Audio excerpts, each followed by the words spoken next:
স্বামীর দাম কিসের জন্যে? স্ত্রীর কারণে। কি আপনার মনে হচ্ছে না? স্ত্রীর দাম কিসের কারণে? এই পৃথিবীতে যে সমস্ত মহিলাদের স্বামী আছে, পড়া কোরআন শরীফ খুঁজে দেখবেন তাদের নাম কিন্তু আল্লাহ কোরআনে দেয়নি। কি কথা বুঝতেছেন? আসিয়ার নাম আল্লাহ কোরআনে দেয়নি, কারণ কি? তার স্বামী ছিল, স্বামী ভালো হোক আর খারাপ হোক।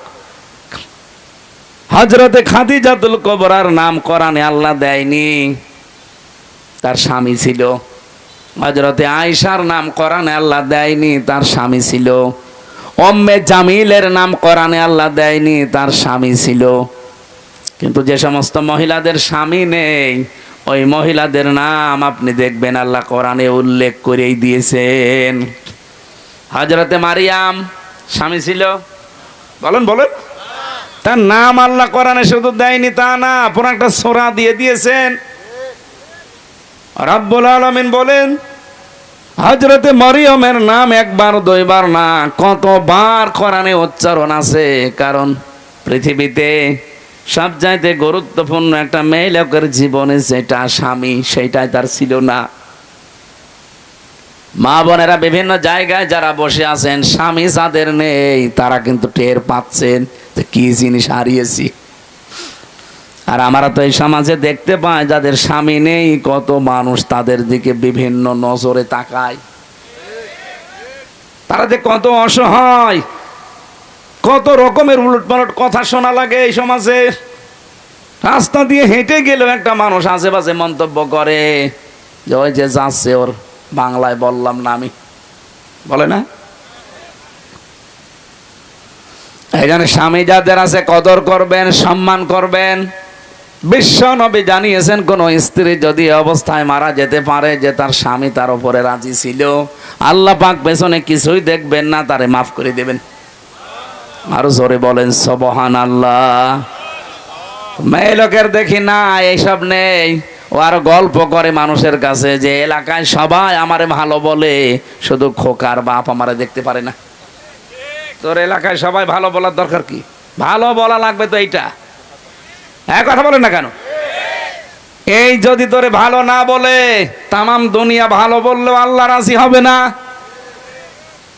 এই জন্য মেয়ে লোককে যদি মরে যায়, স্বামী যদি লাশের পাশে দাঁড়িয়ে বলতে পারে না আমার স্ত্রী কিন্তু সত্যি আমার মন মতো, আমি তার উপরে 100 ভাগ খুশি, আল্লাহর কসম ওই মেয়ে লোকের ছোটখাটো আমলগুলো আল্লাহ মাফ করে দিয়ে নিজেও খুশি হয়ে যাবেন। এখানে আমরা যারা স্বামী আছি, মন থেকে বলতে পারবেন যে আমার স্ত্রীর উপর আমি 100 ভাগ খুশি। এরকম স্বামী হাত তোলেন তো। আন্দাজে হাত তোলো। প্রতিদিন 2বার করে ঝগড়া করে আবার হাত তোলো না? ওইরকম মহিলা আছে কম, রাজশাহী থাকতে পারে, এসব আল্লাহর ওলি। এখানে সম্মানিত মা বোনেরা, আলহামদুলিল্লাহ আমি অন্যান্য জেলার তুলনায় আজকে 2 জন স্বামী পেলাম, তারা হাত তুলেই জানিয়েছে যে আমার স্ত্রীর উপরে 100 ভাগ রাজি। আল্লাহ যেন ওই স্ত্রীর মতো আমাদের সবার স্ত্রীকে বানিয়ে দেয়। তাহলে আমি যেটা বলছিলাম, এই পৃথিবীর ময়দানে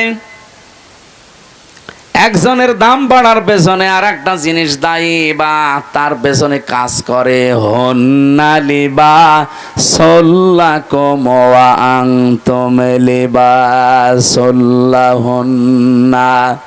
স্বামী স্ত্রী একে অন্যের পোশাক। কি পোশাকের কাজ? কি পোশাকের প্রায় 27টা কাজ আছে। 1 নম্বরে পোশাকের কাজ হচ্ছে, পোশাক মানুষের লজ্জা স্থান ঢেকে রাখে। কথা বলে না কেন? স্বামী স্ত্রী 2 জনের কিন্তু এই চরিত্র হওয়া লাগবে, একে অন্যের দোষ গোপন করে রাখবে। আর আমরা না, পরিবারের দোষ আরো বিভিন্ন জায়গায় একে অন্যেরটা বলে বেড়াই। 2 নম্বরে পোশাকের কাজ হচ্ছে, পোশাক মানুষের সম্মান বৃদ্ধি করে। বলেন তো, এখানে আমি যে পোশাক পরে এসেছি, এই কারণে আপনারা আমার উঠতে দিলেন। আমি যদি ন্যাংটা হয়ে আসতাম, যত বড় আমির হামজা হোক উঠতে দিতেন, বলতেন নাউজুবিল্লাহ আস্তাগফিরুল্লাহ। হযরত শেখ সাদি রহমতুল্লাহ আলাইহি ওনার কিতাব, দুইটা প্রসিদ্ধ কিতাব আর বস্তা আমি পড়েছিলাম ওই জামানায়। এটা বাংলায় বের হয়েছিল, উর্দুতে আছে, ফার্সিতে আছে। ওই সময় যেহেতু উর্দু পড়তাম কওমি মাদ্রাসায়, গোলিস্তার বস্তা দুইটা বই আমি মাঝে মাঝে পড়েছিলাম। একটা ঘটনা আমার মনে পড়ছে। উনি একবার ছেঁড়া জামা কাপড়, স্বাভাবিকভাবে থাকতেন এমনিতেই, কবি মানুষ তো, কবি যারা দেখবেন ওরা ওই রকমই থাকে, স্বাভাবিক জীবনযাপন করতেন, সেরকম হাই ফাই পোশাক পরতেন না। এক দাওয়াতে গিয়েছেন, মানুষ তার চিনতে পারে নাই, খাবারও দিতে চায় না, অথচ পরে ওই অনুষ্ঠানে তিনি সেই রকম উন্নত পোশাক পরে, রাজকীয় পোশাক পরে এসেছেন। লোকজন মনে করছে কে না কে, তাড়াতাড়ি নিয়ে তারে খাবারে বসিয়েছে। যত রকমের খাবার তার প্লেটে দিয়ে বলছে নেন। অনেক খাবার খাওয়া বাদ দিয়ে একটা একটা করে সব পকেটে তুলছে। লোকজন বলছে আপনি পাগল হয়ে গেছেন? বলে না, পাগল তোমরা, এতক্ষণ পর্যন্ত আমি এসেছিলাম, সম্মান আমাকে করনি, করেছো আমার এই পোশাককে। এই জন্য পোশাককেই খাবার খাওয়াচ্ছে যে খা, আমার দাম নেই, দাম তো তোর। পোশাক এটা কিন্তু মানুষের দাম, সম্মান, মর্যাদা বাড়িয়ে দেয়।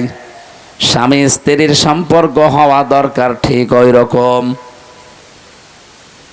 রব্বুল আলামিন এমনিতেই হন্না লিবাসুল লাকুম দেননি, ও আনতুম লিবাসুল লাহুন্না। পৃথিবীর প্রতিটি জিনিসের পেছনে একজন দায়ী থাকে, যে তাকে উপরে ওঠার জন্যে।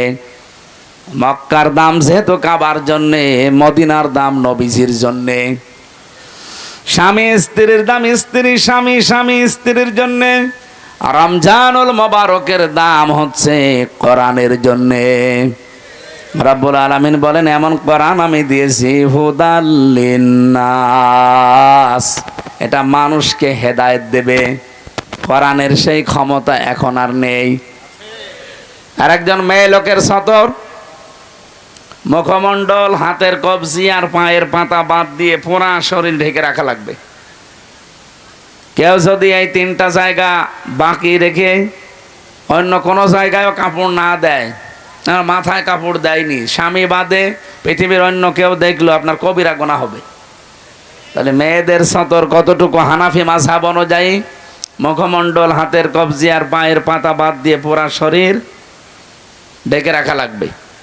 পুরুষের সতর যদি নাভি থেকে হাঁটু পর্যন্ত ঢেকে রাখে তাহলে তার ফরজ আদায় হয়ে যাবে। বাকি শরীরে কাপড় চোপড় না থাকলেও অসুবিধা নেই, তারপরও খালি গায়ে থাকা ঠিক না জনসম্মুখে। আমি কথা বোঝাতে পেরেছি?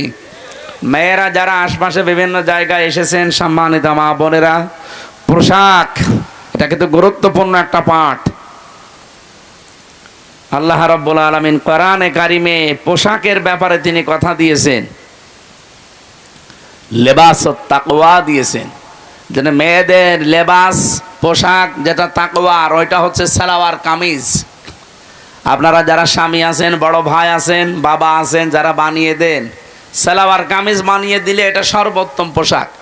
আপনি মদিনার মিউজিয়ামে যেয়ে দেখবেন, ওখানে এখনো হযরতে ফাতেমাতুজ জোহরার একটা পোশাক আছে। ওইটা কিনা আমি জানি না, কিন্তু একটা সিস্টেম আছে টাঙানো, এই হাত পর্যন্ত হাতা, পা পর্যন্ত লম্বা। মেয়েরা যারা এসেছেন, আপনার স্বামীকে, আপনার বাবাকে বলবেন যে সালোয়ার কামিজ বানিয়ে দিন, সে যে বয়সেরই হোক, অসুবিধা নেই। এ 10 বছর হলেই কি আর 70-80 বছর হলেই কি, কোনো অসুবিধা নেই। শাড়ি পরে পর্দা আদায় হয় না, নামাজও হয় না। কারণ মাথায় শাড়ি দিয়ে যদি কেউ নামাজ পড়তে যায় আর একবার যদি পড়ে যায় কাপড়, সেজদা দিতে গিয়ে চুল বেরিয়ে যায়, আপনার ফরজ নামাজ শেষ। আমি কথা বোঝাতে পারলাম? সুতরাং এমন পোশাক পরা লাগবে যেন নামাজের সময়ও কাজে লাগে, বাইরে হঠাৎ কোনো পরপুরুষের সামনে পড়ে গেলেও যেন পর্দার মতো ফরজ বিধান লঙ্ঘন না হয়। হ্যাঁ, মুখমণ্ডল, হাতের কবজি, পায়ের পাতা খোলা রাখা জায়েজ আছে, কিন্তু সর্বোত্তম পর্দা হচ্ছে এগুলোও ঢেকে রাখা, হাত মোজা, পা মোজা দিয়ে, যেটা আজিমাত বলা হয়। কিন্তু রুখসাত হিসাবে আপনার মুখমণ্ডল, হাতের কবজি, পায়ের পাতা এইগুলো খোলা রাখতে আপনার ছাড় দেওয়া আছে। এজন্য আশা করছি আমরা এখন থেকে সামনে মেয়েদেরকে মাদেরকে বোনদেরকে এরকম পোশাক বানিয়ে দেব।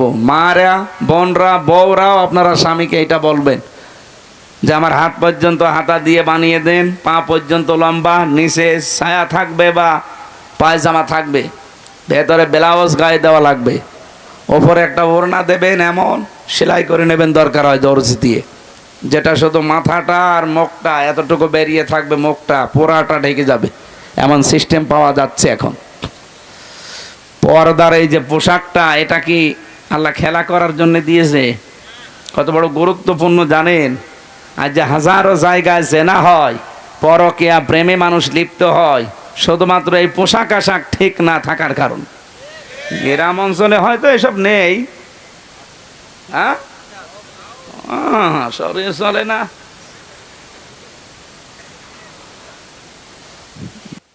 রমজানুল মোবারকে যেহেতু এক রাত আমরা আজকে 1 ঘন্টা জেগে থাকবো, 11 মাসে 70 ঘন্টা জেগে রাখার সওয়াব আল্লাহ দান করবেন।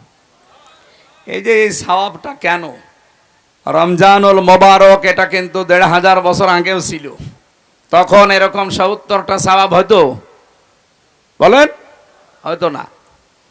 পৃথিবীতে এক একটা জিনিসের দাম বাড়ার পেছনে একটা জিনিস দায়ী থাকে বা কাজ করে। কাবা শরীফ আছে, এই জন্য মক্কার দাম বেশি। কি কথা বলেন না কেন? কাবা শরীফ যদি বাংলাদেশে হয়তো, বাংলাদেশেরও দাম বেড়ে যেত। মদিনায় নবীজির রওজা আছে, এ কারণে মদিনার দাম আল্লাহ বাড়িয়ে দিয়েছেন। এখানে যারা হজ করেছে বা করবেন, আমরা জানি মদিনায় কিন্তু যাওয়া লাগে না হজে, মানে হজে যাওয়ার জন্য মদিনায় যাওয়া শর্তও না। যে কয়টা কাজ আছে হজের সব মক্কায় শেষ। বুঝতেছেন? মদিনায় যাওয়া লাগে না। এরপরও পৃথিবীর যত মানুষ আছে যায়, আমি তো দেখেছি কোন মানুষ মদিনা না ঘুরে আসে না। আমি 16 সালে গিয়েছিলাম, আমি দেখেছি মানুষ অন্তত 40 ওয়াক্ত নামাজ, তার মানে 8 দিন 50টা, এই 8টা দিন মদিনার মসজিদে, নবীর এই মসজিদে যেভাবেই হোক কাটায়। একটাই কারণ হচ্ছে সেখানে আমাদের নবী, যার সার্টিফিকেট ছাড়া, যার সিগনেচার ছাড়া কেউ জান্নাতে যাবেন না, সেই লোকটা ঘুমিয়ে আছে। মুহাম্মাদুর, জবান খুলে পড়েন, মুহাম্মাদুর রাসূলুল্লাহ। রমজানের দাম বাড়ার পেছনে একটা কারণ আছে, তার নাম রমজান। নাম কি? শাহরু রমাদান আল্লাযী উনজিলা ফীহিল কুরআন। আল্লাহ বলেন এই সেই রমজান মাস, যে মাসে কোরআন নাজিল করেছি। তার মানে আয়াত থেকে প্রমাণ হয় রমজান কিন্তু এর আগেও ছিল। রমজান মাসের দামটা বাড়ার পেছনে যে কারণে যে বললাম, আজকের মাহফিলে যারা এসেছেন 11 মাস 70টা মাহফিল শুনে যে সওয়াব পেয়েছেন, আজকে তাই পাবেন খালি রমজানের কারণে। কারণ রমজানে আল্লাহ কোরআন নাজিল করেছেন। রমজানের দাম বাড়ার পেছনে কারণ কি বুঝলাম? কোরআন। বলেন বলেন, আরো জোরে বলেন। আগেকার জামানায় যারা পীর সাহেব শুনতাম, বিভিন্ন দরবারে মানুষ যেত আল্লাহকে পাওয়ার জন্যে, তারা কোরআন শরীফ তুলে দিত, এই নেন আল্লাহকে পেয়ে যাবেন। তারা কোরআন পড়তো, বুঝতো আমার আল্লাহর পরিচয় তারা পেয়ে যেত। এখনকার জামানায় দেখি অধিকাংশ দরবারে সিস্টেম আর নেই। এখন গেলে কোরআন শরীফ আর দেয় না, জিকির দেয়, হো হো করবি যা। আপনি ব্রাহ্মণবাড়িয়া, চট্টগ্রাম, বিশেষ করে কুমিল্লা, এই লাইনগুলোতে আপনি যে দেখবেন যত দরবার আছে, অধিকাংশ দরবারে গেলে কোরআন শরীফ দেয় না। আমার তাহেরি ভাই এক পীর, ওখানে লেখা আছে আল্লামা পীর মুফতি গিয়াসউদ্দিন আত-তাহেরি রহমতুল্লাহ। ও তো মরেনি, রহমতুল্লাহ বলা ঠিক হবে না, মাদ্দাজিল্লুহুল আলিয়া। এর কাছে যারা যায় ওকে কোনোদিন কোরআন শরীফ তুলে দেবে, কারণ ও নিজেই দেখি কোরআন শরীফ পড়তে পারে না। ওর যা তেলাওয়াত, আমার ছোট মেয়েও হাসবে। কি, আমি তো নিজে 2-1টা শুনেছি ওনার যা তেলাওয়াতের সিস্টেম। আমার ওই যে ছোট মেয়ে যেটা ফারিহা জান্নাত, ওইটাও হাসবে। এ পড়া হইল, আমার আব্বার পড়া মাঝে মাঝে শুনি তাই হাসে যে কি পড়ছে দাদা। কোরআন শরীফ পড়তে হলে যে নিয়ম নীতিগুলো আগে জানা লাগে ওটা আমার মেয়ে জানে, কিন্তু আমার বাবা জানে না। বাবা এই 65 বছর বয়সে এখন আবার নতুন করে আলিফ বা তা সা শিখতেছে। উনি আপনাদের মতো গ্রাম্য মানুষ, কৃষক, এতদিন হয়তো পড়েনি বা সে সময় দেয়নি। এখন এই বুড়ো বয়সে এসে আমি তা তাগিদ দিয়েছে যে পড়াই লাগবে, টাকা পয়সা খরচ হয় হোক, আপনাকে শেখা লাগবে মরণের আগে কোরআন। যেহেতু রমজানুল মোবারক এসে গেছে, 1 মাসে হুজুরকে দরকার হয় আপনি রেখে দেন। এখন পড়তেছে, আশা করছি উনিও পারবে। যে পীরের দরবারে আগে গেলে তারা কোরআন তুলে দিত, মানুষ পড়ে পেয়েছে তো আল্লাহকে। এখন যেহেতু কোরআন দেয় না, এই জন্য আল্লাহকে অধিকাংশ দরবারে পায় না, পায় কি গাঁজা। আর কথা বলে না কেন? আপনি দেখছেন না এখন বিভিন্ন জায়গায় যৌথ বাহিনীর রেড দিচ্ছে, অধিকাংশ দরবারগুলো প্রায় 113টা দরবারেরই দেখলাম, এগুলো সব ব্যাংকে গড়িয়ে দিয়েছে অলরেডি। কারণ এগুলো সব জেনা, ব্যভিচার আর গাঁজা খাওয়ার আড্ডাখানা। কোরআন শরীফের কোনো নিয়ম সেখানে পাওয়া যায় না, অথচ নাম কিন্তু পীরের দরবার, শাহে দরবার। ওখানে আবার বছরে বছরে ওরস শরীফ হয়, নওরোজ শরীফ হয়, খসরোজ শরীফ হয়, গোসল শরীফ হয়। 1 বছর পীর সাহেব গোসল করে না, ওই একদিন এসে গোসল করবে। ওই গোসলের পানি নিয়ে তার মুরিদের মা বোন ভাবি যা আছে সবাই আল্লাহর নাম নিয়ে নাকি খায় বিসমিল্লাহ বলে। নাউজুবিল্লাহ। 1 বছর গোসল না করলে আমার মনে হয় ওর কাছে শয়তানও বেড়বে না। ওটা কি গন্ধ, পাটা তো কি। আর এই লোকেরে যদি গোসল করিয়ে সেই পানি, আমার মনে হয় পানির কাছেও যাওয়া ঠিক না। বলেন, 2-3 দিন গোসল না করলে তা কেমন লাগে শরীরের ভেতর। আর শয়তান 1 বছর কত কিছু হয়, আমি নিচে নামলাম না। আমি যেটা বসে তা চাই, কোরআন আল্লাহ দিয়েছেন মানুষকে হেদায়েত দেওয়ার জন্য, সেই ক্ষমতা এখনো কোরআনের আছে। এই জন্য প্রথম আয়াত কি কোরআনের? যালিকাল কিতাবুল লা রাইবা ফীহ। এই যে কিতাবের আগে আলিফ লাম আছে। আপনারা কি গল্প পেছনে আমার কানে আওয়াজ আসে, এটা বন্ধ করেন তো একটু।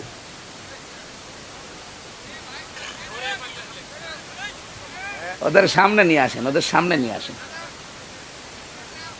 থাক। এই আপনারা আবার কি বিড়ি খেতে যাচ্ছেন নাকি? হ্যাঁ, রমজান মাসে, রমজানে ওপেনে 2 নিকৃষ্ট মহিলা বিড়ি খাচ্ছিল, কি আপনারা দেখেননি? এরা আবার এখন ফতোয়াবাজি করছে। স্বরাষ্ট্র উপদেষ্টার পদত্যাগ চাই। স্বরাষ্ট্র উপদেষ্টা যা বলেছে ঠিক বলেছে, যে পাবলিক প্লেসে আপনি রোজার মাসে ধূমপান করবেন, মানে এখনো পর্যন্ত আইন আছে যে 50 টাকা জরিমানা যদি ওপেনে কেউ সিগারেট খায়, বিড়ি খায়, নেই। আর ওরা মেয়ে লোক, ওকে মেয়ে লোক বলা যায়। ওর স্বামী যদি বিড়ি মিড়ি খায় তাও তো একটু হালকা মেনে নেওয়া যায়। আর ও শয়তান মহিলা, ওরে চিরে ফেলা দরকার শয়তানগুলো। আবার সোশ্যাল নাম নিয়েছে,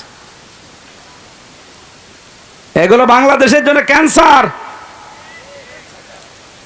আমরা স্বরাষ্ট্র উপদেষ্টা যিনি আছেন জাহাঙ্গীর আলম ভাইকে ধন্যবাদ জানাই, যেরকম কড়া কথা বলেছেন আপনি, আলহামদুলিল্লাহ।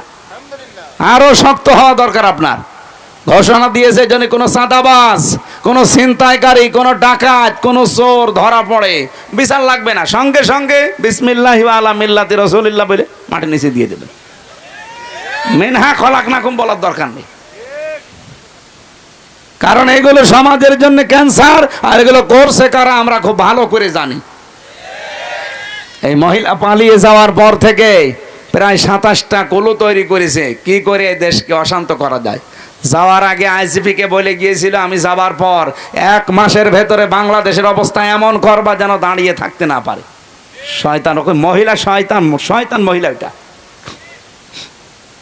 আমরা কোরআনে কারিমের সূরা ইউসুফের তাফসীর পড়েছি, শয়তান দুই প্রকার, একটা মানুষ শয়তান আর একটা জিন শয়তান। কি? এই মানুষ শয়তানের ভেতরে আবার দুই প্রকার, একটা পুরুষ শয়তান, একটা মহিলা শয়তান। মহিলা শয়তান এত ভয়ঙ্কর, কোরআনে কারিমে আল্লাহ যেখানে মহিলাদের চক্রান্তের কথা দিয়েছেন সেখানে এমন নাম দিয়েছেন, ইন্না কাইদা কুন্না আযীম। আল্লাহ বলেন মেয়েদের চক্রান্ত বড় ভয়ঙ্কর। আযীম শব্দ যেখানে সেখানে আল্লাহ লাগান না, আমাদের নবীর চরিত্রে একবার লাগিয়েছেন, ওয়াইন্নাকা লাআলা খুলুকিন আযীম। এমন মহান চরিত্র আপনাকে দিয়েছি কিয়ামত পর্যন্ত মানুষের কুল কিনারায় পাবে না। এই জন্য আযীম এটা আল্লাহর নাম, যেখানে সেখানে আল্লাহ দেয় না। অথচ মেয়েদের চক্রান্ত এই কথা বলতে গিয়ে আমার আল্লাহ, এটা যদিও জুলাইখার নামে নাজিল হওয়া, কিন্তু কায়দা কন্যা এটা কিন্তু বহু বচন। এই কথা বুঝতেছেন? এই বহু বচন দেওয়ার কারণ কি? কারণ জুলাইখাই শুধু শেষ না, যুগে যুগে জুলাইখার এরকম হাজারো ভাই বোন আসবে দুনিয়ায়। কে বলেন? জুলাইখা যেমন ষড়যন্ত্র করেছিল নবীর বিরুদ্ধে, জুলাইখার বোন যারা আসবে কিয়ামত পর্যন্ত এরাও ষড়যন্ত্র করবে নবীর ওয়ারিসদের বিরুদ্ধে। সেরকম জুলাইখা আমরা একটা পেয়েছিলাম। আলেমদের নামে বদনাম দিয়েছে, আলেমরা নাকি ধর্ষক। আল্লামা সাইদির নামে পর্যন্ত ধর্ষণ মামলা দিয়েছে। যেই মহিলাকে সাজিয়ে নিয়ে এসেছিল পিরোজপুর থেকে, যে বলবেন যে আমাকে ধর্ষণ করেছে, অ্যাডভোকেট তাজুল ইসলাম আদালতে জিজ্ঞাসাও করেছে যে ওই মেয়ে, আপনাকে কি মাওলানা সাইদি ধর্ষণ করেছে? বলছে জি হ্যাঁ। আপনার ওই সময় বয়স কত ছিল? আপনি জন্ম তারিখ বলেন। বলছে 1975 সালে আমার জন্ম। ধর্ষিতা হয়েছেন কত সালে? 1971 সালে। অ্যাডভোকেট তাজুল ইসলাম বলেছিল যে মাননীয় আদালত তাড়াতাড়ি এই পয়েন্টটা লেখেন, এ মহিলার জন্ম 75-এ, ধর্ষিতা হয়েছে 71-এ, ওইটা কি রুহের জগতে? ওই দিনই মামলা ঢিসমিস হয়ে যাওয়ার কথা না? করবে কে? বানানো তো, সব বানানো, হাসিনার সব বানানো, বিচার ব্যবস্থাও বানানো, বিচারপতিও বানানো, প্রসিকিউটরও বানানো, সাক্ষীও বানানো, বাদীও বানানো, সব বানানো, মহিলাও বানানো। নাই তো 75-এ জন্ম নিয়ে 71-এ ধর্ষিতা হয়? ওটা হলে নাই রুহের জগতে হতে পারে, কিন্তু মামলাটা ঢিসমিস হয়নি। কারণ বিচারপতি যারে বানিয়ে রেখেছিল কালামানিক, ওর বিসি উড়িয়ে গেছে শয়তান, ওর বিসি উড়িয়ে দিয়েছে। সিলেটের মানুষেরা পালিয়ে যাচ্ছিল, আমার সামনে পড়লে আমি গোড়া থেকে কেটে দিতাম। শয়তান।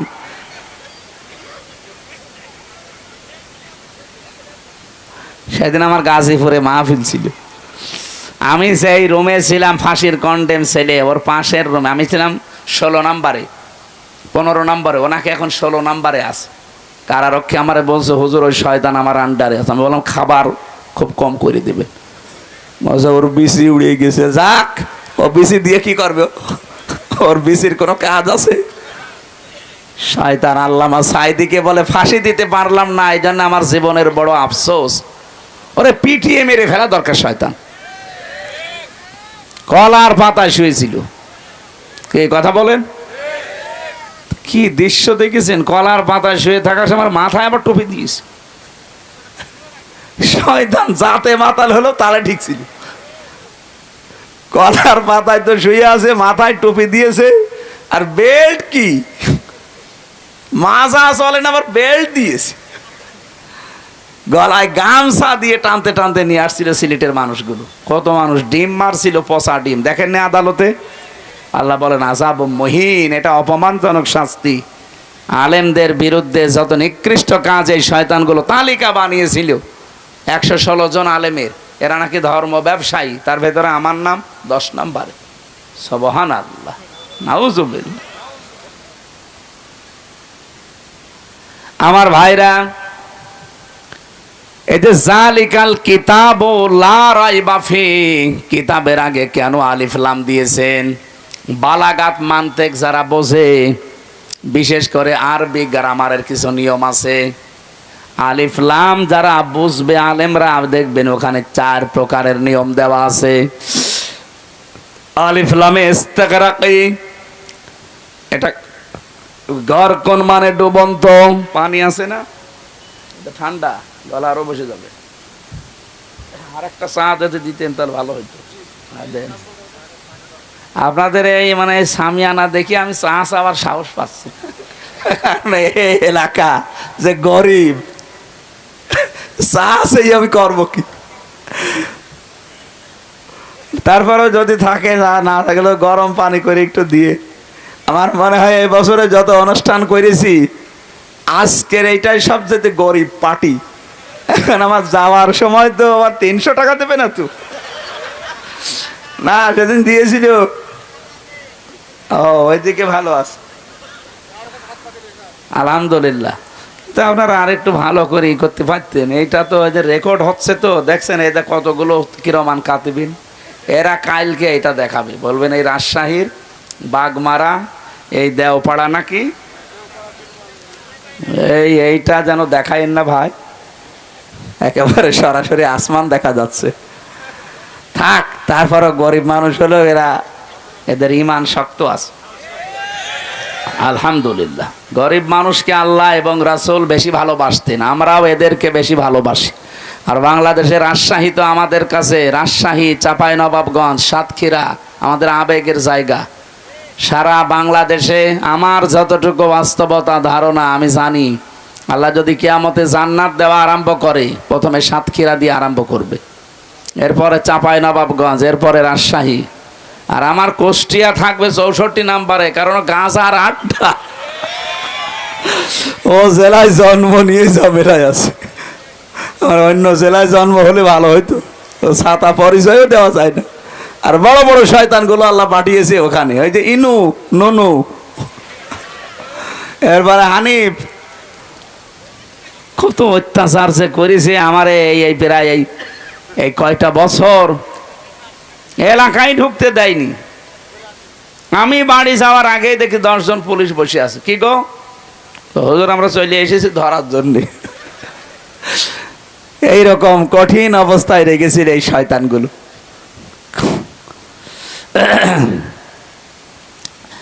গড় কোন শব্দের শাব্দিক অর্থ বলছিলাম, দেখি আপনাদের মেধা কেমন। গড় কোন মানে কি? হ্যাঁ, ডুবন্ত, হ্যাঁ, ডুবে যাওয়া।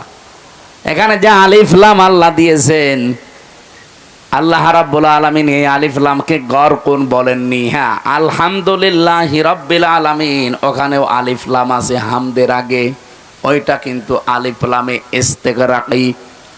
যত রকমের প্রশংসা আমি দুনিয়ায় করতে পারি সব আমি আমার আল্লাহর জন্য নির্দিষ্ট করে দিলাম। এখানে যালিকাল কিতাবু লা রাইবা ফি, কিতাবের আগে আলিফ লাম দেওয়ার আল্লাহর উদ্দেশ্য হচ্ছে, আমি তাফসিরে পড়েছি, এটা আল্লাহ রাব্বুল আলামিন বোঝাতে চেয়েছেন পৃথিবীতে একটাই মাত্র কিতাব আছে যেটা মানুষকে হেদায়েত দিতে পারে, তার নাম কোরআন। তার নাম কি? কোরআন ছাড়া হেদায়েত দেওয়ার কোনো কিতাব দুনিয়ায় নেই। আছে? এই জন্য আপনাকে কিছু পেতে হলে এর কাছে আসা লাগবে। বাজ্জিনাতিম মিনাল হুদা ওয়াল ফুরকান। রব্বুল আলামিন বলেন কোরআনে কারীম এমন স্পষ্ট দলিল আর প্রমাণ দিয়েছি যে মানুষ এখান থেকে পথ নির্দেশিকা পাবে। অল ফুরকান, হক আর বাতিল পার্থক্যকারী একটা কিতাব। ও রাজশাহীবাসী, আপনি যদি এই রমজানে কোরআন পেলেন, রোজা রাখলেন, বাকি সামনের জীবনে যদি হক আর বাতিল পার্থক্য করে জীবন কাটাতে না পারেন, আপনার কাছে রমজান আসা না আসা সমান। আমি আশা করছি কথা বোঝাতে পেরেছি। এটাই আসল কথা আজকের। আল ফুরকান, সত্য মিথ্যা পার্থক্য করে বাকি জীবন চালানো লাগবে। আর কতদিন এভাবে না বোঝার ভান করে থাকবেন? রমজানও পাচ্ছেন প্রতি বছরে বছরে, কোরআনও আছে আপনার কাছে, হক আর বাতিল কোনটার সামনে এটা দেখে যদি জীবন চালাতে না পারেন, আপনার জীবন ব্যর্থ। আজকে থেকে সিদ্ধান্ত নিয়ে যাওয়া লাগবে কোরআন আমি বুঝতে চেষ্টা চালাবো, শিক্ষা চেষ্টা চালাবো, এমন ভাবে বুঝবো শিখবো যেন হক আর বাতিল সামনে কোনটা আমি পার্থক্য করে নিতে পারি। বলেন সুবহানাল্লাহ। আমার তেলাওয়াতকৃত আয়াত ছিল সূরা বাকারার 183 নাম্বার আয়াত। ইমানদারকে আল্লাহ ডাক দিয়ে জানিয়েছেন, ইয়া আইয়ুহাল্লাযীনা আমানু কুতিবা আলাইকুমুস সিয়াম।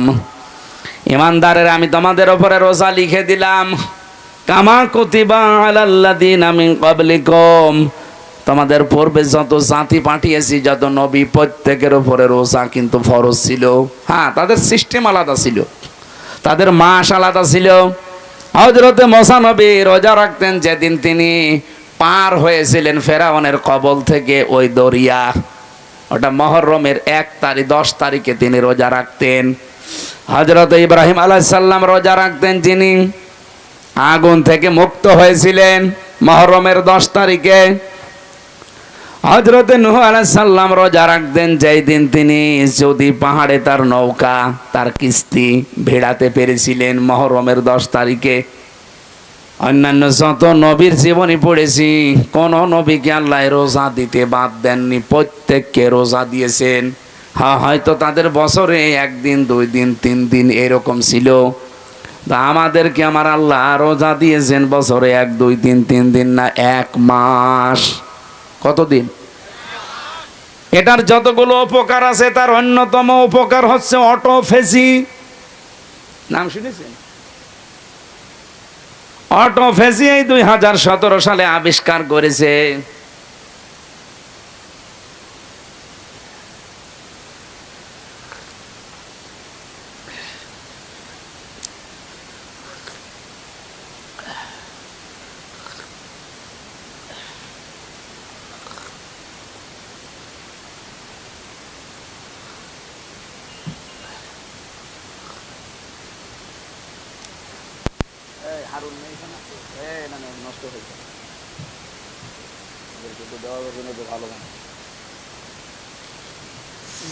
রাজশাহী বাসে জাপানের একজন বিজ্ঞানী, স্বাস্থ্য বিজ্ঞানী, উনি নোবেল পেয়েছেন 2017 সালে। এই তথ্যটা দিয়েছেন ইউশোনারি ওসামি।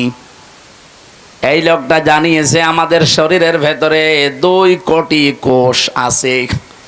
একাধারে যদি মানুষ 12 মাস খাবার খেতেই থাকে, বন্ধ না করে খাবার খাওয়া, তাহলে এই শরীরের ভেতরে আরো আশপাশে কিছু বৃদ্ধি হয় কোষ। এই যে ফসল যারা চাষ করে, ফসলে আমার মনে হয় কত কিছু দেওয়ার পরও ফসল ভালো হয় না, কিন্তু পরগাছা, আগাছা, ওকে কিছু দেওয়া লাগে, ওই এমনি বাড়তে থাকে শরীরের ভেতরে। ঠিক কোষ আল্লাহ দিয়েছেন 2 কোটি। এগুলো আমাদের শরীরকে কন্ট্রোল করে। কারণ রক্ত আছে আমার শরীরে, আপনার শরীরে 5 কেজি থেকে 5.5 কেজি। এই 5.5 কেজি রক্তকে পুরা শরীরে কন্ট্রোল করছে। এই কোষগুলো যদি না থাকে, 5 প্রকার ক্যান্সার দেখা দেবে যদি ওই কোষ বৃদ্ধি হতেই থাকে। 2 নম্বরে টিউমার বৃদ্ধি হবে। যারা 11-12 মাস একাধারে খেতেই থাকে, তাদের এই 2টা রোগ বেশি হওয়ার সম্ভাবনা, কারণ ওই কোষগুলো বাড়তে থাকে। উনি চিন্তা করলেন আল্লাহর দেওয়া, মানে কি গড, ওরা তো গড বলে, গডের দেওয়া কোষ বাদ দিয়ে বাকি যে কোষগুলো আছে এইগুলো কি করে নষ্ট করা যায়। আগাছা নষ্ট করতে হলে যেমন গোড়া কেটে বাদ দেওয়া লাগে, কি নয়তো আবার ওখান থেকে জন্ম নেবে। আপনি সারও দেবেন না, মাটিও দেবেন না, ঔষধও দেবেন না, ওই এমনি জোর পেয়ে যায়, এমনি বাড়তে থাকে। আর আপনার ওই অতিরিক্ত ওই আগাছা পরগাছা কোষগুলো যদি বাড়তে থাকে, তাহলে আপনার শরীরের ভেতরে রক্তে 5 প্রকার ক্যান্সার হবে এবং টিউমার বাড়তে থাকবে। হয় টিউমারগুলো অনেকের ভেসে ওঠে, যে একটা ভেসে উঠিস, হয়তো একটা ভেসে উঠবে কারোর ভেতরে, কারোর ভেতরে চাপা থাকবে, ভেসে ওঠে না। টিউমার 2 প্রকার। চিন্তা করলেন এটা কি করে কমানো যায়। ওনার 13 বছর গবেষণার ফল, এমনিতে নোবেল দেয়নি, দিয়েছে এই কারণে 13 বছর গবেষণা করে উনি জানিয়েছে কেউ যদি অন্তত 29-30 দিন 12-14 ঘন্টা দিনের বেলা না খেয়ে থাকতে পারে একাধারে, তাহলে আল্লাহর এই গডের দেওয়া কোষগুলো, আমরা কি বলবো গড না আল্লাহ? আল্লাহ। ও যা বলে বলুক, আল্লাহর দেওয়া এই সৃষ্টি কোষগুলো, ওরা যেহেতু আল্লাহকে বিশ্বাস করে না, ওরা বলছে গডের দেওয়া প্রাকৃতিক নিয়মে এমনি তৈরি হওয়া। আসলে কি সব এমনি তৈরি হয়? এর পেছনে একজন কারিগর আছে না? এই জন্য আমরা বলবো, একবারে বলেন তো কে? আরো জোরে বলেন কে? ওরা অন্য জাতির লোক, ওরা আল্লাহকে বিশ্বাস করে না, এই জন্য গড বলে চালায়, প্রাকৃতিক বলে চালায়। প্রকৃতিগত ভাবে তৈরি হওয়া এই কোষগুলো তখন ক্ষুধার্ত হয়ে যায়, তখন ওই যে আগাছা পরগাছা অতিরিক্ত বেশি, ওই কোষগুলো তখন খাওয়া আরম্ভ করে। 30 দিন একাধারে খেতে খেতে পুরা সাবাড় করে ফেলে, আপনাকে ওই আগের অবস্থায় আবার ফিরিয়ে দেয়। তখন ক্যান্সার থেকে, টিউমার থেকে আল্লাহ আপনাকে বাঁচিয়ে দেয়। আর ও লিখেছে যে আল্লাহ না, বাঁচিয়ে দেয় আপনাকে গড। আমি আবার বলছি, ও যা বলে বলুক, ওর তথ্যটা ঠিক আছে। ও গড বলুক আর প্রাকৃতিক বলুক, আমরা কি বলবো বলেন তো? আল্লাহ পাক 30টা রোজার দ্বারা এটা করেন। চিন্তা করলে এটা পাওয়া যাবে কোথায়? এই তথ্যটা পৃথিবীর কোন ধর্মগ্রন্থে আছে কিনা দেখি তো। 4,500 ধর্মগ্রন্থ আছে দুনিয়ায়। কত? 4,500। উল্লেখযোগ্য যেগুলো সেগুলো নিয়েছে। এই পৃথিবীতে সবচাইতে বেশি মানুষ বাস করে খ্রিস্টান ধর্মে। কোন ধর্মে? ওই যে ওরা বাইবেল পড়ে, দেখেন না, ত্রিপিটক পড়ে। এই পৃথিবীতে 2 নম্বরে বেশি মানুষ বাস করে ইসলাম ধর্মে। ওরা আছে 250 কোটি আর আমরা আছি 200 কোটি।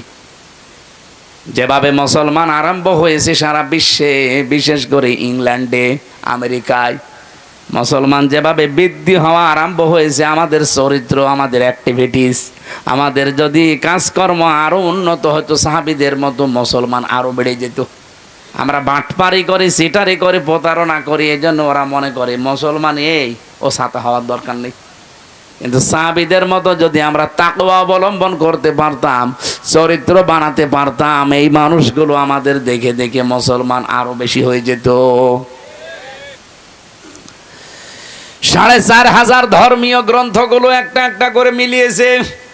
কোন ধর্মীয় গ্রন্থ পাইনি যে এই তথ্যটা পাওয়া যাবে। শেষ পর্যন্ত মুসলমানদের ধর্মীয় গ্রন্থ কোরআনে কারিম, সূরা বাকারার আমি যে আয়াত পড়েছি 183 নম্বর আয়াতের পরের আয়াত শেষের অংশে, সূরা 80 নম্বর আয়াত, ওয়া আনতাসুমু খায়রুল লাকুম ইন কুনতুম তা'লামুন। বলেন আল্লাহু আকবার। রব্বুল আলামিন বলেন, তোমরা যদি রোজা রাখো তোমাদের জন্য ভালো হবে, এটাই তোমাদের কল্যাণ হবে। কি কল্যাণ হবে? উনি এখানে 27টা পয়েন্ট দিয়েছেন যে রোজা রাখলে এই এই কল্যাণ হয়।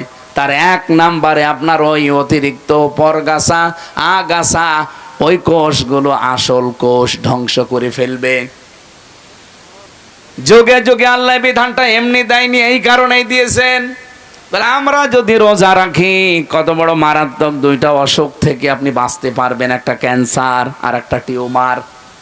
কি কথা বলেন না কেন? 2 নম্বরে রোজা রাখলে মানুষ সুস্থ থাকে। কঠোর পরিশ্রম যারা করে এরা আমার মনে হয় বাদ দিয়ে বাকি কারো রোজা ছাড়া ঠিক না। এমনিতে যারা দোকানে বসে আছেন, মাঠে ঘাটে কাজ, হ্যাঁ মাঠের কাজও কঠিন, কিন্তু তারপরেও যদি আপনি রোজা রাখতে পারেন, 1 মাস রোজা রাখার দ্বারা ওই অটোফেজির মাধ্যমে আপনার কোষগুলো ধ্বংস হবে এবং আপনাকে সুস্থ করার জন্য 11 মাস আপনাকে চালানোর জন্য রোজা কার্যকর ভূমিকা পালন করবে। রোজা এখন থেকে আর ছাড়া যাবে। কত মানুষ দোহাই দেয়, হুজুর আমার গ্যাস, আমি রাখতে পারি না, এটা একটা শয়তান। রোজা রাখলে তোর গ্যাস ভালো হবে। যারা বলে আমার ডায়াবেটিস, রোজা রাখলে সমস্যা, কে বলেছে আপনাকে? আপনার কি ডায়াবেটিস আমার চাইতে বেশি? জেলখানায় যে আমার ডায়াবেটিস 27, 37 পর্যন্ত চলে গিয়েছিল। এই জন্য রোজা রেখে 3 দিনে আমি এখন দেখছি যে না, আমি আরো ভালো আছি, ডায়াবেটিস আমার কন্ট্রোলে হয়ে গেছে। এই জন্য রোজা রাখলে বিজ্ঞানও প্রমাণ করছে কেউ যদি 12-14 ঘন্টা দিনের বেলায় না খেয়ে থাকতে পারে, তার ডায়াবেটিসও কন্ট্রোল হয়ে যায়। আল্লাহ কি এমন যে এমন বিধান উনি দিয়েছে যেটা আমাদের শরীরের সাথে মানাবে না? না, এই জন্য উনি বুঝে শুনে দিয়েছেন এই বিধানটা, যেহেতু শুধু আমাদের উপরে না, আমাদের পূর্বে যত জাতি আল্লাহ পাঠিয়েছে সবার উপরেই এইটা ছিল, আমাদের উপরেও ছিল, কিন্তু 1 মাস না 6 মাস।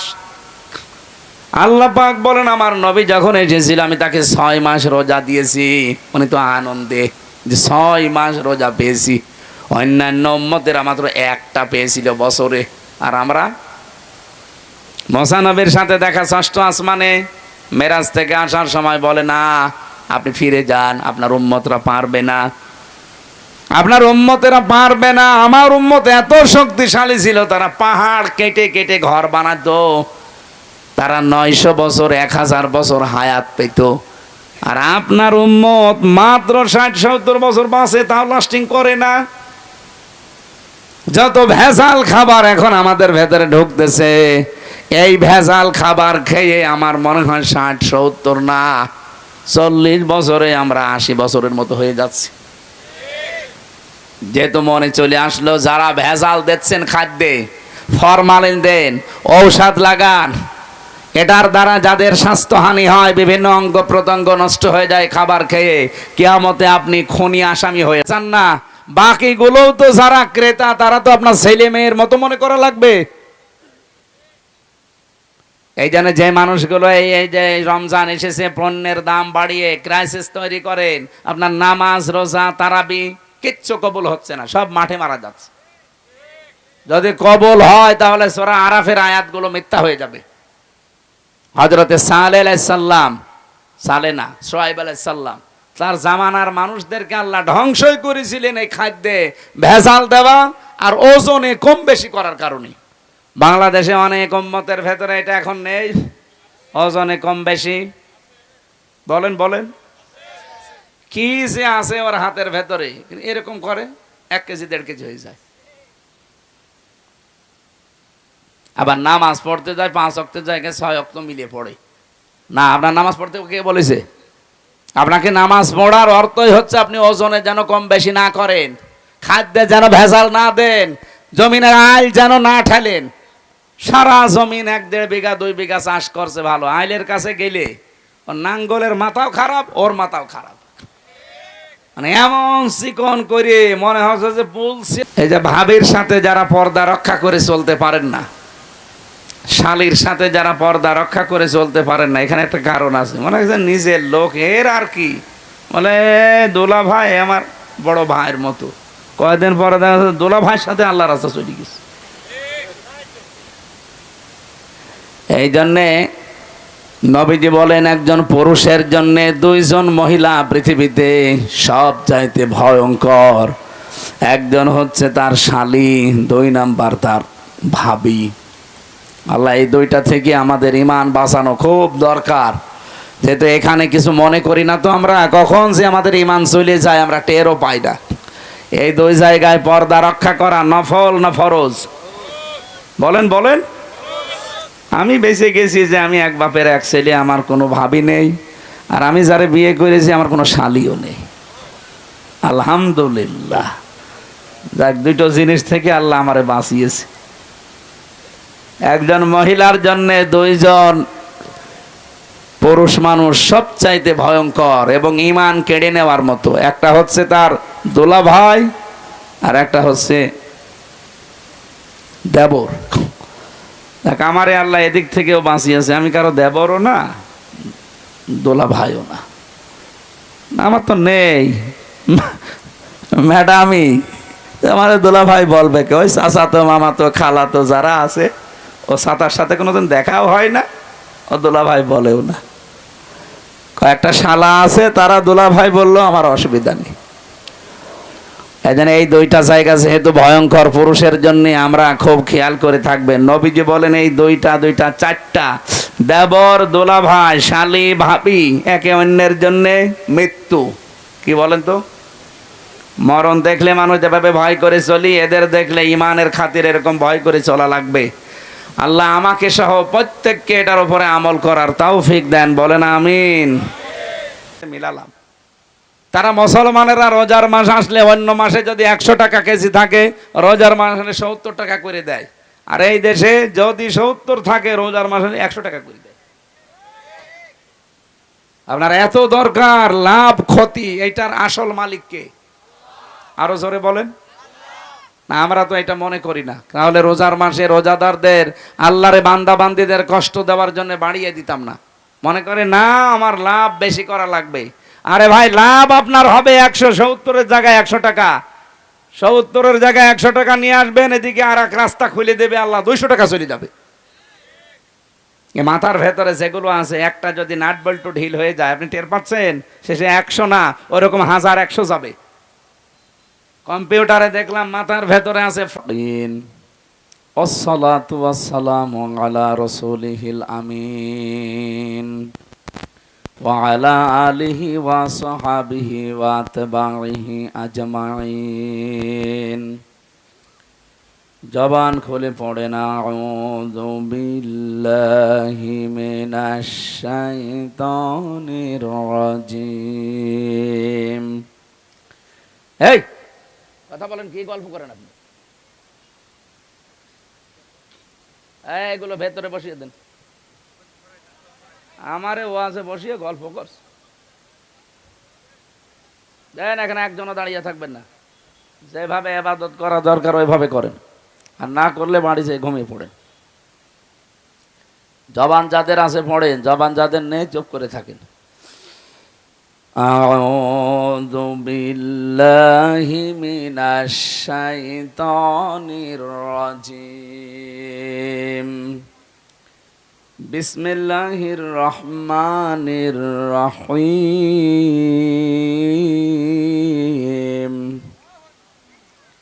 ইয়া আইয়ুহাল্লাযীনা আমানু কুতিবানা আল্লাহুম্মা সাল্লি আলা মুহাম্মাদ ওয়া আলিহি ওয়া সাহবিহি ওয়া বারিক ওয়া সাল্লিম। আলহামদুলিল্লাহ, বাংলাদেশের ঐতিহ্যবাহী জেলা রাজশাহী বাগমারা থানার অন্তর্গত দেওপাড়া বিল মাললি গ্রাম অঞ্চলের নাম দেখে বোঝা যাচ্ছে একেবারে গ্রাম অঞ্চল। যুব সমাজের উদ্যোগে তৃতীয় বাৎসরিক মহাবিশ্বের মহাবিশ্বয় আমাদের মালিকের মুখের পবিত্র বাণী কোরআনে কারীম তাফসীরুল কোরআন মাহফিলের স্বনামধন্য সভাপতি জনাব আলহাজ ডাক্তার আব্দুল বারী MBBS, পরিচালক ভবানীগঞ্জ ক্লিনিক, আপনাদের এলাকার কৃতি সন্তান, দামাত বারকাতুহুমুল আলিয়া, সহ সভাপতি মাওলানা বাবুল হোসাইন, প্রভাষক হাট গাঙ্গপাড়া BM কারিগরি কলেজ ও আমির বাংলাদেশ জামাতে ইসলামী গোবিন্দপাড়া ইউনিয়ন, প্রধান পৃষ্ঠপোষক জনাব ডাক্তার আলমগীর হোসেন, জনাব মাহমুদ হাসান, সম্মানিত পরিচালক যিনি আছেন জনাব মাওলানা হাফিজুর রহমান, সার্বিক সহযোগিতায় আছেন জনাব ইঞ্জিনিয়ার আদনান হাবিব, মাহফিলের প্রধান অতিথি সাবেক উপজেলা চেয়ারম্যান ও আহ্বায়ক বাগমারা উপজেলা বিএনপির জনাব DM জিয়াউর রহমান জিয়া ভাই, প্রধান উপদেষ্টা জনাব ডাক্তার জাহিদ দেওয়ান শামীম, চেয়ারম্যান দেওয়ান ফাউন্ডেশন, আন্তর্জাতিক বিষয়ক সম্পাদক জিয়া পরিষদ কেন্দ্রীয় কমিটি জনাব ইঞ্জিনিয়ার মোহাম্মদ লাল চান পরামানিক, বিশেষ অতিথি, ওরে বাবা যত মানুষের নাম দেখছি রোজার মাসে, এত মানুষের নাম বলতে তোমার মানে গলা শুকিয়ে যাবে। আমি একবারে দোয়া করে দিলাম, ওরফা'না লাকা যিকরাক, নাকি একটা একটা করে আবার নাম বলা লাগবে। কোন এলাকায় দেখলাম যেন 270 জন কত মানুষের নাম দিয়েছে, ওটা মনে হয় খোল নাই, একটা একটা করে মনে হয় 2-3 জনের নাম বলা হয়েছে। বাকি এখন যদি এই বলি আর দামাত বারকাতুহুমুল আলিয়া আতালাল্লাহু উমরাহু এ বলতে বলতে কমপক্ষে আমার আধা ঘন্টা যাবে। সভাপতি খেপে গেছে। আপনি শুধু 2-3 জনের নাম বললেন, পুরা নাম বলে দোয়া করেন, তাহলে এইটা করার জন্য নিয়ে এসেছে। তাফসির মাহফিল লিখে দিয়েছেন, তাফসির করা লাগবে না? আমরা মন থেকে সবার জন্য দোয়া করছি, ওয়ারাফা'না লাকা যিকরাক, যার যে মর্যাদা আল্লাহ যেন তাকে ওটা দেয়। কি কথা বুঝতেছেন? আন্দাজে তো সম্মান দিলে হচ্ছে না, সম্মান দিতে হবে আল্লাহকে। আলিল্লাহিল ইজ্জাতু ওয়া লিরাসূলিহি ওয়া লিল মুমিনিনা ওয়ালাকিন্নাল মুনাফিকিনা লা ইয়ালামুন। হে নবী, পৃথিবীতে সম্মান আমি রেখেছি আমি আল্লাহর জন্য, রাসূলের জন্য, আর যারা ঈমানদার তাদের জন্য। কিন্তু মুনাফিক যারা, এরা এটা জানে না। ওরা মনে করে সম্মান মনে হয় জোর করার ভেতরে। এই জন্যে দেখেন না, এই 15.5 বছর অনেকে জোর করে সম্মান পেতে চেয়েছিল, এত অপমান আল্লাহ করেছে, ও সম্মান বেরিয়ে গেছে। এর চাইতে আর অপমান আল্লাহ কি করবে? ওয়ালাহুম আযাবুম মুহিন, তাদের জন্য অপমানজনক শাস্তি আল্লাহ যে রেডি করে রেখেছিল সেটা আমরা অলরেডি দেখলাম। শুধু বাংলাদেশ না, এখন তামাম দুনিয়ায় 257টা রাষ্ট্র আছে। কয়টা? পৃথিবীর এই 257টা রাষ্ট্রে কম বেশি শাসক আছে। আমরা একটা জরিপ পেয়েছি, এই 257টা দেশের ভেতরে 1 নম্বরে নিকৃষ্ট মানুষের তালিকায় হাসিনার নাম, 2 নম্বরে বাশার আল আসাদের নাম, সিরিয়ার ওইটা, 3 নম্বরে নেতানিয়াহু ইসরায়েলের ওইটা, 4 নম্বরে আশরাফ ঘানি, ওটা পালিয়েছে যেটা। আমার মনে হয় যেগুলোর নাম দেখলাম এসবগুলোর ভেতরে পালানো লোক বেশি। হাসিনা পালিয়েছে, আশরাফ ঘানি পালিয়েছে, আসাদ পালিয়েছে, নেতানিয়াহু এখনো পালায়নি, ও শয়তানও পালাবে। যদি দেশ থেকে না পালায় পৃথিবী থেকে পালাবে ইনশাআল্লাহ। এই কথা বলেন না কেন?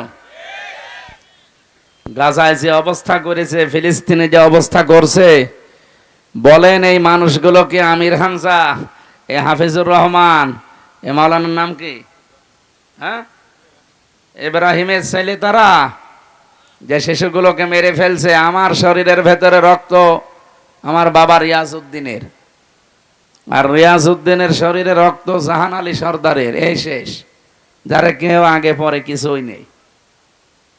অথচ ফিলিস্তিনে, গাজা, এই সমস্ত ছেলে মেয়েদের শরীরে রক্ত সুলাইমান আলাইহিস সালামের, দাউদ আলাইহিস সালামের, মুসা আলাইহিস সালামের। আপনি টের পাচ্ছেন কি বলছি? গোলাপের পাপড়ির মতো এই ছোট্ট ছোট্ট বাচ্চাগুলোকে দুনিয়া থেকে বিদায় করে দিচ্ছে এই শয়তানগুলো। আবার মানবতার কথা বলে এরা। এই জন্য যারা বানিয়েছে এগুলো তো এমনি বানায়নি, অনেক কিছু চিন্তা ভাবনা করে কার দ্বারা মানবতার ক্ষতি বেশি হয় এগুলো দেখে তারপরে তালিকা বানিয়েছে। আমার আফসোস ছিল না তালিকা আরো 14টা বানাক, কিন্তু 1 নম্বরে নাম আমাদের হাজী সাহেবের আসবে।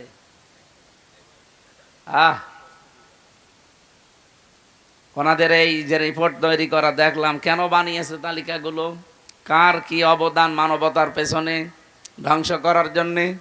হাসিনার জন্য যেটা দিয়েছে সেটা হচ্ছে আয়না ঘর। উনি আয়না ঘর বানিয়েছে, পৃথিবীর ইতিহাস পাল্টিয়ে দিয়েছে। হ্যাঁ, জাহেলি যুগে তারা কষ্ট দিয়েছে, কিন্তু এইরকম কষ্ট আজ পর্যন্ত পৃথিবীতে কেউ কাউকে দেয়, যারা তালিকা বানাচ্ছে তারা আজও পায়নি।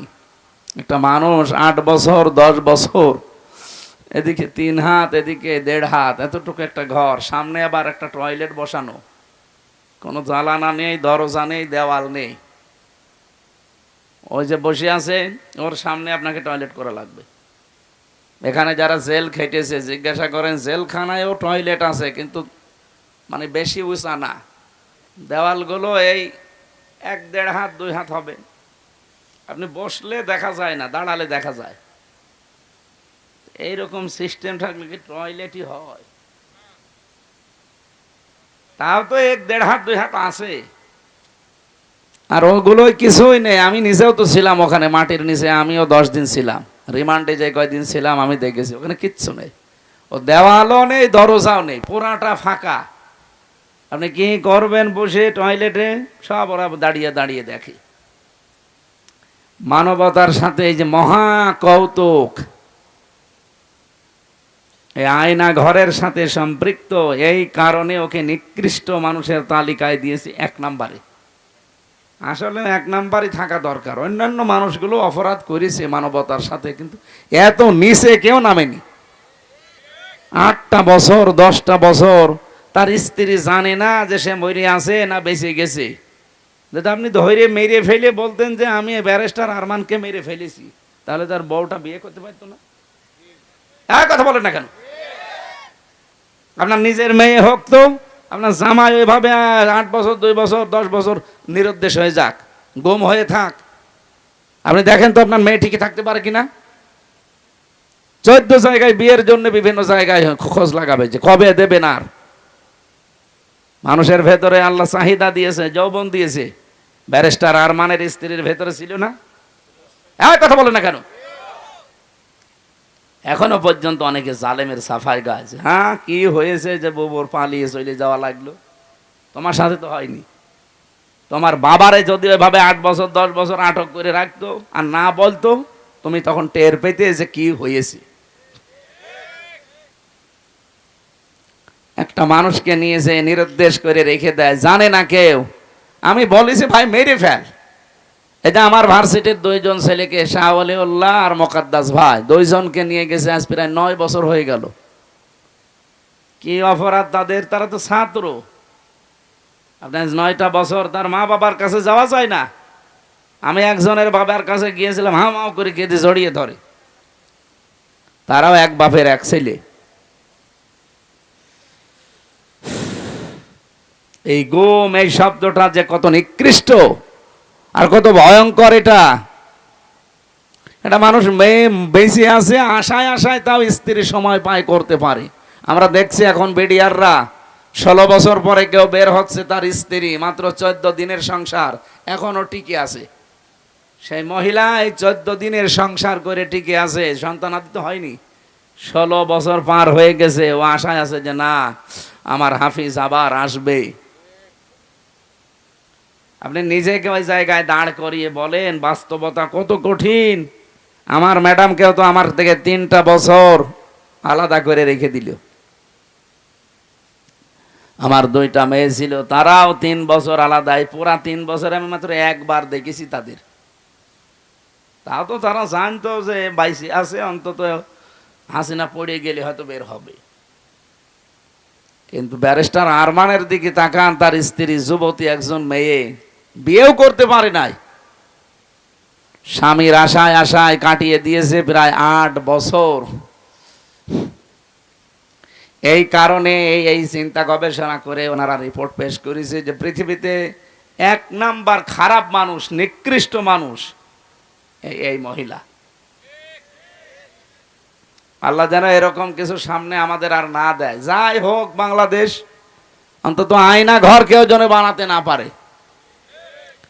এটা আপনি না দেখলে আপনাকে বোঝানো যাবে না। এটা যে কত বড় ভয়ঙ্কর জায়গা। মাটির নিচে এক সুড়ঙ্গ দিয়ে যাওয়া লাগে, কোনো জালানা দরজা নেই, ভেন্টিলেটার আছে একটা, আর জালানা তো নেই। দরজা আছে, তা ওই যে লোহার দরজা, ওর সাথে আবার চেন দিয়ে পা আটকিয়ে রাখে।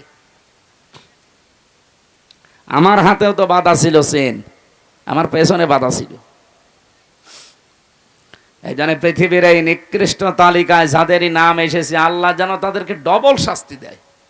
কারণ এরা যা ক্ষতি করেছে, এদের একবার মেরে ফেললে হবে না, এদের 14 বার মারা লাগবে। আর ওদেরকে 14 বার মারবেন, ওদের 14টা জীবন আছে নেই। এরা কি আরম্ভ করেছে? হ্যাঁ, পেছন দেখতে ডাক দেন তো, কারা কারা আছে ডাক দেন। সব বন্ধ করেন, বসেন, পরে আমি ঘন্টাখানিক কথা বলি, এর পরে যা করার করেন। মাহফিল যারা দেয় এরা শোনে না। এক মহিলা সে মাথায় কাপড় ফেলে দিয়ে দৌড়াচ্ছিল। যাই, তুমি এইভাবে দৌড়া, তোমার গ্রামে মাহফিল দিয়েছি তাই কত নয়, আবার মাথায় কাপড়ও দিয়ে লাগবে। এরা তো তাই করছে, আমাদেরকে বসিয়ে দিয়ে ওরা গল্প করছে।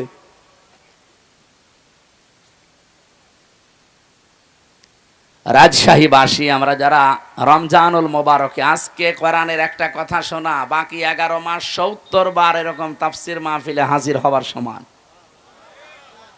যদিও আমরা সারা দিনের না খাওয়া শরীর ক্লান্ত, তারাবি পড়ে অনেকেই ক্লান্ত হয়ে গেছে, এখন ঘুমানোর সময়। সামনে 2টা বড় বড় কাজ আছে, তাহাজ্জুদের নামাজ পড়ব, সেহরি খাবো, এরপরে ফজরের পড়ে কর্মজীবনে যাবে অনেকে। আমি রমজান মাসে এগুলো নেই না, মানে জোর করে আপনারা নিয়ে এসেছেন, আমিও পারি না, আপনারাও ছাড়েন না। আল্লাহু আকবার। যতটুকু পারছি আমরা চেষ্টা চালাবো, কোরআনের যে আয়াত পড়েছি ওই আয়াত থেকেই শিক্ষামূলক কিছু কথা নিয়ে আমরা বাড়ি যেতে চাই। মাহফিলের জন্য বললাম, ভালো হোক আর খারাপ হোক, মানুষ বেশি হওয়া কম হওয়া এটা কোনো ব্যাপার না। বাংলাদেশে বহু ন্যাংটার দরবারে যেয়ে দেখেন কত লক্ষ লক্ষ মানুষ, তাহলে ওটা কি ভালো কাজ? বলেন বলেন। যারা বলে যে ন্যাংটা বাবা, আপনার কি বিবেক কি মরিয়ে গেছে? ন্যাংটা একজন মানুষ, ও তো শরীয়তের বিধানই মানে না। একটা পুরুষের সতর হচ্ছে নাভি থেকে হাঁটু পর্যন্ত ঢেকে রাখা লাগবে, বিনা কারণে যদি এগুলোতে কাপড় না দেয় কেউ, তার কবিরা গুনাহ হবে। এক কথা বলেন না কেন?